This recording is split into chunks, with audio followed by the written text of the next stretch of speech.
Welcome once again to Boomer Bongo Boulevard. I'm Mike Just Mike. My brother along here with me is Ron Just Ron. And we're doing Christmas awards. Any Christmas is open. Any year is open. The things we like win the Boomer Bongo Boulevard Award. And Ron, I'm raring to go with these awards. I'm ready to tear open envelopes and stuff. I need to come up with an actual award, but Yeah. So we could mail them to a the golden winners. bongo or something. Yeah, no, just no piece of a bongo. We can tear a bongo up and just make little pieces out of it and mail it to people, and then we'd probably get arrested. Well, just our luck, like white powder would fall out of it or something after it got mailed. My luck too. Yeah, just we'd end up talking to federal agents about stuff. Hey, by the way, don't forget to mash the prescribe button. Yeah, I got lots of those. Just had to prescribe. We're up to 17 subscribers, and man, we would you can be number 18, which is right. A lucky number, kind of anyway. Yeah, so. Yeah, you won't get anything for it, but hey, you don't get anything for a lot of stuff you do. Yeah, that's right. You just get the pride of being number 18. Yeah, you know how people stand on state lines and jump. Now I'm Alabama. Now I'm in Mississippi. Now I'm in Alabama. Now I'm in Mississippi. There's stuff like I don't think you can actually do that because there's a water barrier on the Alabama Mississippi. The 10-ton water. That's kind of tricky. Yeah, that would be tough. Yeah, Louisiana and Mississippi's real tricky. You can do Tennessee, Kentucky. There's all kind of borders where you can do that. All right, Ron. Hey, time to give Christmas awards. And I want to know what your first award is. Go ahead, dig one out. Okay, well, I'm going to go with my favorite Christmas movie. Okay, so best movie. It's got some of my favorite things in it. It's funny, it's filthy, and it's heartwarming. Yay! I'm talking about Bad Santa. That's my go-to every year. Who's in that? That is Billy Bob Thornton. Man, I wanted to say that. And I didn't want to be wrong. And the late Bernie Mac and the late John Ritter, I think that was both of their last movies, I think. Good Lord. Yeah. So that's like got a jinx on it. I haven't heard of that jinx. I know it was John Ritter's, but I don't know about Bernie Mac. But Bernie Mac had been sick for years before that. But, John Ritter was more of a surprise. Yeah. Hey, my little award, favorite Christmas cup. This is from a mug. This is from a Christmas mug set. And I like it because they're subtle. Nothing really all over it. They're red and green. Cool. Isn't that neat? Is that printed or upraised? That's upraised. Okay. I thought it was upraised. That's cool. It's in Braille. Yeah, I like that. I think it says Christmas in Braille. Yeah. But I like that one. It's got a little decoration on the inside of that. I don't know if you can see it. Right here. A place we used to go to when the kids were little, where you could paint pottery and stuff and get fired, and I've still got a few of those pieces. Some of them were pretty cool. I've got my award for a Christmas movie. It's Christmas Vacation. Chevy Chase. That's a great one too. I watched that one just last week. 1989. It's got everything. It's got vandalism. It's got electrical shorts. It's got speed. Violence. A little dash down the hill. It's got surprises. It's got beautiful women. It's got handsome men. It's got Chevy Chase at his best, even though behind the scenes we know he was hard to live with, but on screen he's a lovable dad. Even though Johnny Galecki has nothing but good things to say about him on that movie. He said he was real kind to the kids on the movie. And I wonder about that sometimes. Yeah. And people get a bad reputation, and then here I am furthering it as I'm wanting to do. But I have heard a lot of bad things. But like I said, he didn't have anything bad to say about him. He said he was very kind to the kids on the set. So. Well, Johnny Galecki, of course, from all kinds of stuff, but Roseanne, and then later on Big Bang Theory, and he was one of the kids in that. So that's something to look for if you never realize that. Is he's pretty easy to recognize once you know who he is. Yeah. But it's still sort of surprising. And Indeed. Yeah, that's a good one. That's two good ones. I like those, both of those. Oh, yeah. Good movie. And 1989's been around a while now. So 2011 and 35. Wow. 35 years for that movie. Okay. Yeah. What about I've got one. I'll go back with one here. Best Christmas TV special. Best Christmas TV special. My award is A Charlie Brown Christmas. I don't think anything else can touch a Charlie Brown Christmas for influence. What is yours, or do you have one? I like that one too, but I figured you might go with that one, so I went with the Grinch. Yeah. Yeah, I mean, you got Boris Karloff, you got the guy who was the voice of Tony the Tiger singing all those great songs. You're a mean one, Mr. Grinch. Mr. Grinch. Our first duet. Right. You're a mean one. And what else? It's got the little dog with the antlers tied on top of his head. It's just one of the funniest things.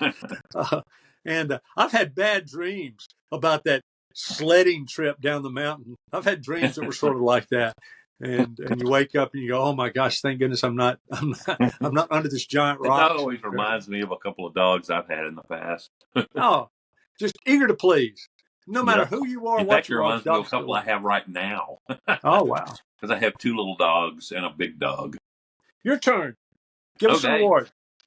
I'm going to mention it might not be my very favorite. It was the first one I thought of that I liked a lot of a TV Christmas episode was it was a Happy Days episode before they switched to being live in front of an audience where it's still on film, which is some of my favorite ones anyway.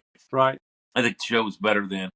But anyway, it's the one where Fonzie lies to Richie about going to a big family Christmas in Waukesha.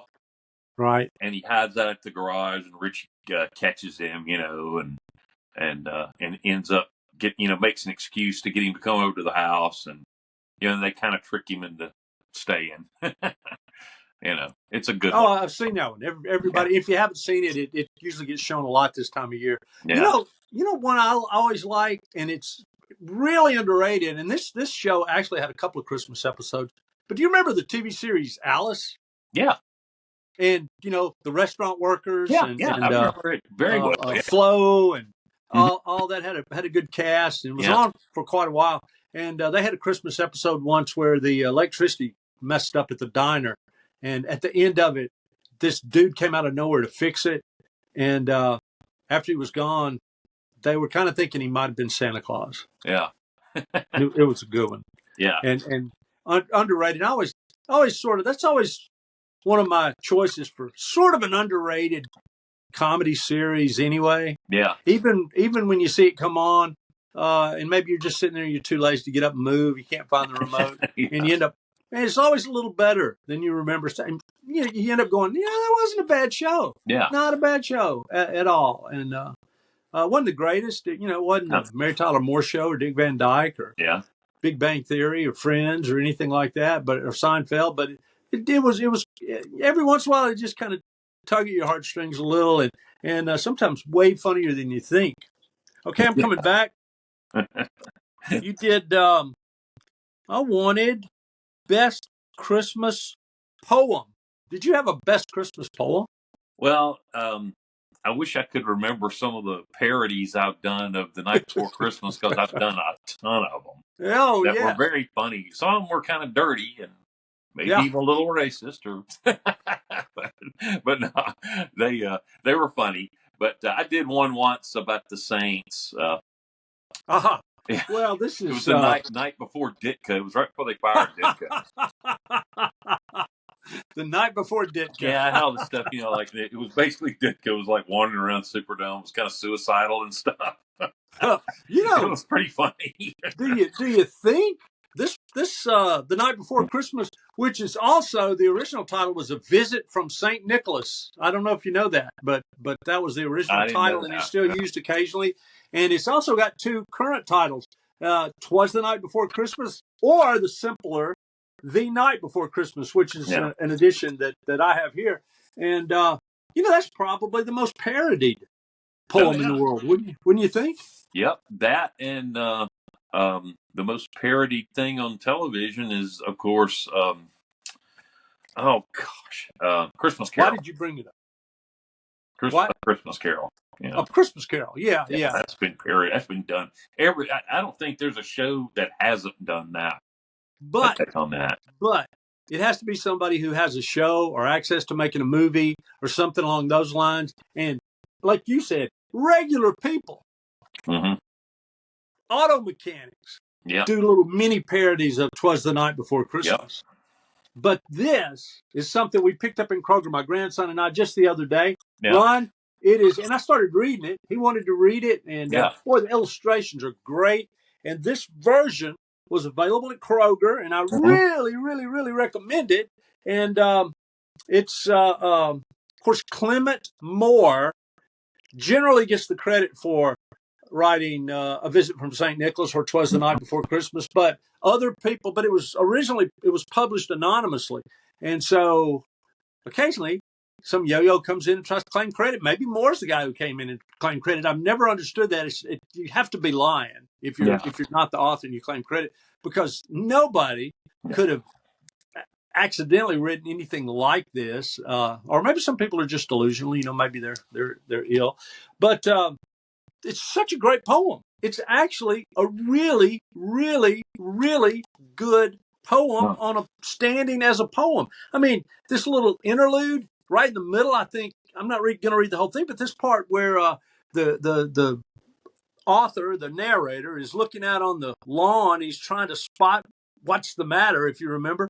Yeah. And then he sees Santa Claus and his 8 tiny reindeer, and he names the reindeer, and they just have entered folklore, those names. Yeah. And then it gets to, all of a sudden it breaks into, as dry leaves that before the wild hurricane fly, when they meet with an obstacle, mount to the sky. So up to the housetop, the coursers they flew, with a sleigh full of toys and St. Nicholas too. That's unbelievable. Yeah, that's great. It's great. I knew that's what you were going to read, because I was thinking the same thing when you were writing. Oh man, it's just got so many great ones. Piece of it, yeah. And of course, it was published originally in 1823. And what I remember about it was when I was in elementary school, our principal, Miss Annie, this was before all the instant video and everything. We would the classes would get to come into the library, and she had a camera, not a camera, but a real movie projector, and she showed a little version of this "'Twas the Night Before Christmas," and it was done with puppets. And I found that on the internet. It's available on the internet. So if anybody wants to look around, it's very short, but I couldn't believe I found it, and it was great. But anyway, that's by far. Is there any other competition for the best Christmas poem other than Parrot? I don't think there is. Is there? Well, this isn't a poem, but you having a book made me think about it and deadgum kick myself. I've been working on a Christmas children's book for literally years. Yeah. I've completely written it. I wrote it a long time ago, and I'm only halfway through illustrating it. I need to finish it. But it's based on something that actually happened. Of course, I added a lot of stuff to it. The name of it's, whenever I do finish, is Christmas Trouble. Christmas. It's about my cat Trouble. That's not, he's not around anymore. He passed in 2023. But when he was he was 21 years old when he died. When he was about 18. Hey, don't tell too much. Somebody will steal your No. This idea. They can't. But anyway, he ran off. He just went out the back door and he got lost, and he was gone for like 4 or 5 days. I thought he was gone forever. It was just before Christmas. And wow. I was looking everywhere for him, and I was real upset because I'd had him for almost 20 years, And I kind of hated that's the way he was gonna. That was gonna be it. I was never gonna see him again.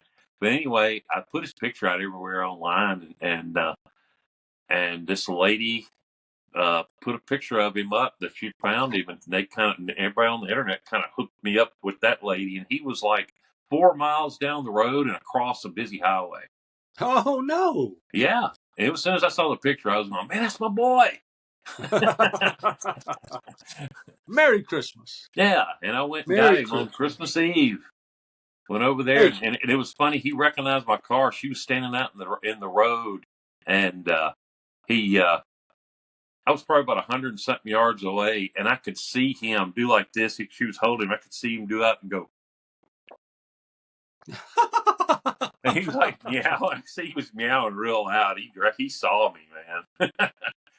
and He I had his meowed. little carrier, and I mean, I had that door open, and as soon as I opened the door, he went and went right in that carrier. I shut the door. He's like, And he man, gave I the want to go lady home. gave the lady a $1 million reward, right? Oh man, wow, she was. It was great, man. Oh man, I was crying. She was crying. It was awesome. everybody was crying. It's like a Yeah. movie. You should make that movie. Um, That's a cool story. You know, I just kind of so, make up what happens to him while he's gone. You know. dude, best Christmas song. What's your favorite? Or not necessarily your favorite, but which one do you think's the best? And I think this falls into the same category for me. But this is the best Christmas song, I think. Oh, where's that? I had that written down. Now I can't find it. Oh, that's okay. Um, Look for yours. Hey, look yeah, for go yours. ahead, and it'll come back to me. I just got to Okay, write it down. I'll give you mine. And I was listening to this the other day, and it hit me. What a great grown-up, adult, sentimental Christmas season song this is. Another Old Lang Syne, Dan Fogelberg. Yeah, that's a great song. It's a great song. It rides you right into the new year with that Auld Lang Syne at the end of it. Things that happen to you when you go home for Christmas, you run into somebody. It's got drinking in it. Yeah, but it's not. But it's just they went to a liquor store. They were going to have a drink and couldn't find an open bar, and so they got a 6-pack out of a liquor store and drank it in the car. And it's so sentimental and nice, and of course Fogelberg, good arrangement, wonderful singer, and it even makes you a little sad and wistful, because there's a lot of things about Christmas that are sad and wistful, and like your story, and then an edge of happiness on it too. And I couldn't think of another Christmas song, and I can't, that's got that much in it. Well, here's one that's in Christmas Vacation. That's the first time I heard it, and I've always liked this one ever since then. Melikilikimaka is the thing. Oh yeah. On a so that's your award winner? Hawaiian Christmas day. Da, da, da, da. So that's your winner for the best Christmas song? Yeah, Bing. On your side? Yeah, go with Bing. Why not? Okay. Sure, it can be. Because he did White Christmas too. I mean, he got 2 great ones. He did. Best Christmas actor. Best actor in a Christmas show. I just really don't have one for that. I've got James I was trying to think, and I'm like going, I just don't really identify him with Christmas. Unless you want to go with Bruce Willis, hey. No. James Caan. My winner's James Caan as the dad in Elf. I'm always blown away by his performance. Yeah. I mean, the guy's surrounded by imbecility. And he grounds it. Yeah. He just Scrooges himself right through that movie and gives it some depth and gives it some, believe it or not, reality. He's the only real person in the, I mean, you could say people that play his wife and his kid and all, but he's the guy. Yeah. And I've always liked James Caan, the late James Caan. And I think that might be one of the best jobs he ever did. He just brings that whole silly, crazy, wonderful Elf movie. He just makes it whole. He's the guy that brings it home. Who else can do that? I mean, I guess there are other actors who could do it, but man, he almost steals the movie. On a related note, now, if you've never seen this show, I got hooked on this and watched the whole series one weekend. They were showing it on some channel. He had a series called, it was either Las Vegas or Vegas several years ago. James Caan did? Yeah. It was on for about 4 or 5 years, and he was like running a casino in Vegas. Yeah, there was some sketchy things going on, but he was mostly just, Oh, sure. He was, badass. But the last season was really good too. After he left, because Tom Selleck took over and did the last season of it. Oh, really? And Selleck. I somehow missed that whole thing. Yeah, it's either Las Vegas or Vegas. It'll be easy to find. It's probably on some channel now. I mean, it's a great show. Real entertaining. Wow, I'll have to look for that. Best Christmas actor. What about best Christmas movie actress? Do you have one there? By the way, that Elf is from 2003, so it's just now beginning to get old enough to really be a real Christmas classic, although a lot of people favorite. But favorite Christmas actress, I have one. Do you? No, I didn't. Like I said, I didn't really think about the actresses much. Donna Reed It's a Wonderful Life. Oh, yeah, she is good. Just because she looks so great in that movie, and she's so sincere, and she really matches up with Jimmy Stewart, and it makes you really feel for Jimmy Stewart when he realizes he's losing all that, and you picture Donna Reed, and I just think she's perfect in it, and she there's never a false note. Yeah. I'm not going to say she makes the movie because she's not what the center of the movie. Like James Caan almost elbows out and grabs the center of that movie when he's in Elf. But I like Donna Reed. She's my favorite actress in any Christmas movie. I just like her a lot. What's the lady's name? The actress that was in Gilmore Girls, the mom. What was her name? What was that actress? Lauren. Can't think of her last name, but her first name's Lauren. Yeah. Well, anyway, she would. When you were talking about Donna Reed, I just thought about her in Bad Santa. You know, it's like even when she's trying to sort of try to be sleazy, she just can't. She can't pull it off. No, she just comes off too nice. You know? She's just, that was when she was in Gilmore Girls. That's what was great about her too. Is she no matter how outrageous her behavior was from time to time, she gave off this vibe of being a good person. Yeah, you just couldn't not like, you needed that. You know, yeah. I agree. Yeah. I've got some other awards. Best Christmas food. Oh, you got an award for best Christmas food? I was trying to think of something kind of different that because everybody's like, oh, turkey and dressing. No, not me. But I was thinking about stuff that only kind of appears around the house on the holidays, right? And I really like when Linda just gets like a block of cream cheese and like gets some of that like hot pepper jelly and like heats it up and pours that over that and you put that on crackers and stuff. Hey, Lauren Graham. Lauren Graham. Yeah, popped in my head. Okay. Yeah. So kudos to you, Lauren. Like that. I like that. I like stuff on crackers anyway. Yeah. So and sandwiches. I'm kind of like Joey. I like sandwiches. And hey, if you make a little short out of this, it'll sound like we're talking about Lauren Graham on crackers or something. You may actually see it. That's why I identify with Joey. Joey loves sandwiches. Because that's why every time Linda makes meatloaf, I don't ever have a slice on my plate. No. I always make a sandwich. It doesn't matter if it's fresh or been in the fridge. Yeah. I always make a sandwich every time. my award for best Christmas food, pecan pie. Oh, that's great. Yeah. And it kind of falls into that category. You don't see it a lot except around the holidays. Mm-hmm. I mean, not that you can't buy one or something, but you certainly don't think of it as a summer food. It's just not light enough, and it just fits right in, and everybody likes it. Well, everybody doesn't like it, and I think that might be a qualifier too. I think there need to be something probably that everybody does. Here and for Christmas. But no, we usually do it Thanksgiving, but we didn't this time because at my work they gave me a gigantic, felt like it weighed 10 pounds apple pie. The thing was like that. Wow. Yeah, and it was huge, and it was great too. I like the way you grabbed your stomach when you went, wow. I don't know if you know. It was like the size of a pizza. I mean, that thing was huge. I love it when you pick up a pie and you go, whoa. Because where it's got some heft to it. Like, man, that's a pie. You can knock somebody out with that pie. I've got a second place for my favorite food, too. A second place that almost got the award is leftover Santa cookies. Yeah. Get some Santa cookies there. And let's see. I'm just going to give you some more. You might not have this on your list, but I'm going to ask you, see if something happens to you. Best Christmas tree decoration. Best kind of decoration to be on a Christmas tree. I don't know. I don't really think about it, I guess. I'm not that Christmassy. I've got two, but one's the winner.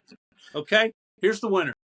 The winner is stringing popcorn and putting popcorn on the tree. Nobody does this anymore, but it's a great decoration, and it's also an activity. Yeah. What's better than that? And second place, and it's a close second, tinsel. Putting the tinsel on. People don't do that too much anymore. You got any tinsel on your tree? No, we never do that. Yeah, I don't think anybody does anymore because you've got artificial trees, number one, almost. Mm-hmm. Do you have an artificial tree? I have like 3, all different sizes. Yeah, well, I think everybody, not everybody, but a lot of people have gone with artificial trees and tinsel. You don't want to peel all that off your artificial tree, so it's kind of gone by the wayside. The popcorn you could do, Yeah, and I think probably ought to do, and we may do that one year soon. I guess it's too late for this year, but you can sit around and string. We did that growing up a little, and you sit around and string the popcorn. It's not hard. I mostly remember the icicle things and going going. Yeah. And I remember going and cutting down the tree a lot of times. Yeah, right. That's probably the best Christmas activity for those that still do it is going out and legally cutting down a tree, not cutting down one in somebody's front yard like some thieves do. And what about best Christmas gift? And I don't mean maybe the best one you ever got, or maybe just a gift in general that you like to get. What is it? I've got mine. Man, I don't know, probably something Linda gave me. She's given me so many cool things. Like, I don't know. I think she gave me this ring for Christmas. I think it was there my birthday. Yeah, I think it was my birthday. She gave you like a new wedding ring because I had like a smaller one. Oh. And then I turned around and got her one just like it. Aha! All right. That'll teach you. I think that was my birthday though, and I'm trying to think. I think she gave me my I call it my gold watch. It's not completely gold, but it's a Seiko, and it's got gold on it. Yeah, you know what? On the numbers and the face and around the band and around. I like watches are not bad because even if you've got a watch, it's always good to have an extra one. Or maybe you change up. I need to get a battery for it. Yep, get it fixed up, get it ready to go again. I didn't wear it for about 5 years because it had the little seal in the back to keep it from like fogging up and stuff. It deteriorated, so I had to get a new seal in it. It's a beautiful watch. I love that watch. Here's mine. It's a type of gift. Yeah, a good, nice couple of 3 or 4 expensive pairs of socks. You can always use them. They're always nice. They're so comfortable. And the older you get, the more you appreciate a nice pair of socks. I used to wear just any old kind of socks. And as I've gotten older, and people just don't know what you get to get me, so they give me socks, my kids and my grandkids. And I'm like, give me socks. It's great. Yeah. And you get these nice, and they feel cheap. They don't want to get you cheap socks, so they get you these super nice socks. And all of a sudden, you've got all these super nice socks, and you realize, after all these years, I'm like, wow, there's a reason they're expensive. These things are nice, and you just put your foot in, and I love it. And my first runner-up is a type of thing too. Anything that does not have batteries or require putting things together. Yeah, that's always good. Somebody just, here's a lot of work for you, and I'm going to watch you do it right now. So instead of relaxing, you're sitting there trying to figure out how to put the batteries in and reading directions and putting things in backwards. And, who needs it? I just, man, just give me a good pair of socks. All right. This is my last one, Ron. I think we're about to wrap this thing up. Yeah. Best Christmas tradition. What is your best Christmas tradition? The award for your best Christmas tradition. Yeah. So from now on, whatever it is, you can call it the award winning. I don't have any, man. You don't have a Christmas tradition? None. All right. Here's ours. Going around looking at Christmas lights. Yeah. Getting in the car, riding around, looking at Christmas lights, and Ron. Yeah. Since we have a convertible in the family now, we round the convertible up, drop the top down on it, turn the heat up, bundle up, and your field of vision is awesome. You can look all around, and you ride around in the convertible looking at Christmas lights. Yeah. And anybody who sees you, like they come up behind you, the nice thing about they automatically know what you're doing. So you get a little more sympathy. You're not likely to get honked at and that kind of thing. And you just ride around. And if you're really, really lucky, you might actually see Santa Claus fly by. So if you're doing a Christmas Eve. So that's my Christmas tradition. And we don't, I won't say we've done it every year, but we've done it several years, and it's pretty good. Pretty fun. As long as it doesn't rain. The only thing I ever think of that we did every year was when the kids were growing up. I know that I would have a friend over and we would get really freaking loaded putting together bicycles and stuff. There you go. That's your winner. That's your winner. The Christmas tradition. Getting loaded and I would be hammered by the time. Oh my goodness! I would not trust myself to do that.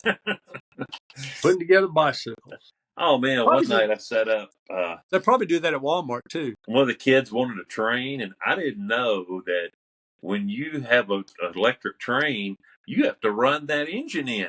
I had no idea. It won't just set up and go. Really? No. See, I've never done that. I had to run the engine in. It's like I had to sit up there, and every time I get that, I've still got the same train here at the house, and I'll put it together every once in a while.